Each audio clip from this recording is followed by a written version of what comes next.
Between D-pads, shoulder buttons, analog sticks, and even motion devices, hardware designers have gone out of their way to give players as much control as possible.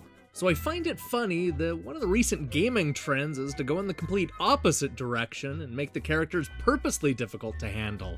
It's not something I expected to catch on, but there's certainly something to be said about watching our hero flop around like a drunken seal. Manual Samuel is the newest example in this phenomenon, putting you in less than firm control of a man who can't seem to walk, talk, breathe, or even blink on his own. You play Samuel, a narcissistic douchebag who has more money than sense. He's the kind of guy who has a fancy office in his father's robot company, affording him a chance to slack off and play video games all day. He also has a girlfriend. Or rather, he used to have a girlfriend. After pissing her off for the last time, the frustrated woman smacked Samuel with a bottle, leaving him injured and despondent. And just to make a bad day even worse, our concussed hero stumbles right in front of a truck, killing him on the spot. This is the setup to what should have been one of the year's most twisted adventure games. But instead we're given a bite-sized journey that thinks it's a lot funnier than it actually is. Things go immediately off the rails the moment we're introduced to Death, an obnoxious wannabe gangbanger who spends the entire game trying to pull off a kickflip with a skateboard. Death gives the unlucky trust fund Brad an offer he can't refuse. If Samuel can live a normal life for a full day, he'll be resurrected and go on as if he was never hit by that truck. Of course, it's not going to be that simple. What Samuel is slow to realize is that he no longer has complete control over his faculties. The idea is to keep the poor guy going by manually moving each part of his body.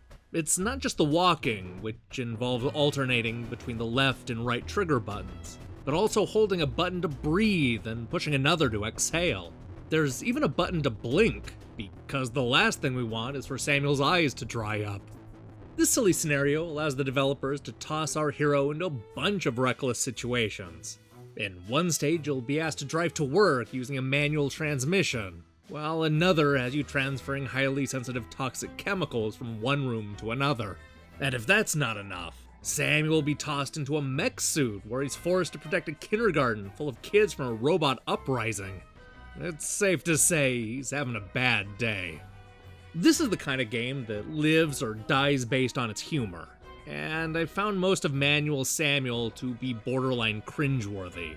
It's not that there are no good jokes, but the few genuinely clever bits are surrounded by some of the most obnoxious characters I've met in years.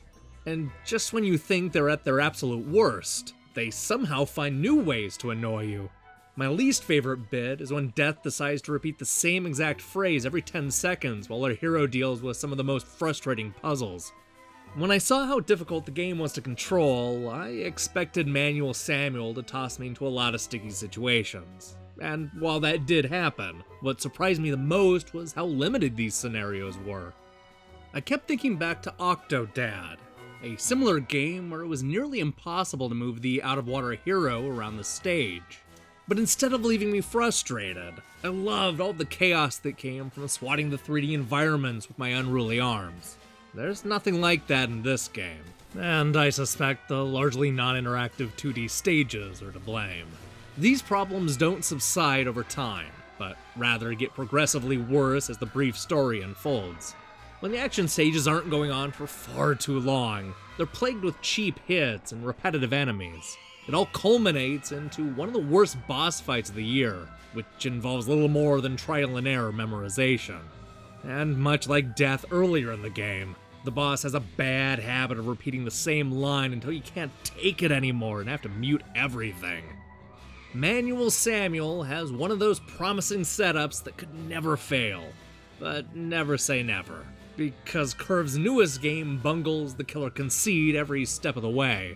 The purposely difficult controls don't make the game funnier, it just makes every situation more frustrating. This probably would have been a little easier to swallow if the jokes weren't corny and they actually gave you likable characters. But this is an adventure where the two worst people in the underworld are forced to hang out. By the end, I hoped Samuel would just stay dead. Hey, thanks for watching our review. We may be wrapping this week, but we still have a lot of games to cover in the coming days. You won't want to miss our take on Rive, Rogue Singularity, A Quiver of Crows, Sleeping Valley, and a whole lot more. And if you still want more and you want them right now, I recommend you head over to defunctgames.com and check out the Unholy 13. We have critic Adam Wallace digging into the 13 best and worst retro horror games. Also, I recommend you click that subscribe button and support what we're doing here. Until then.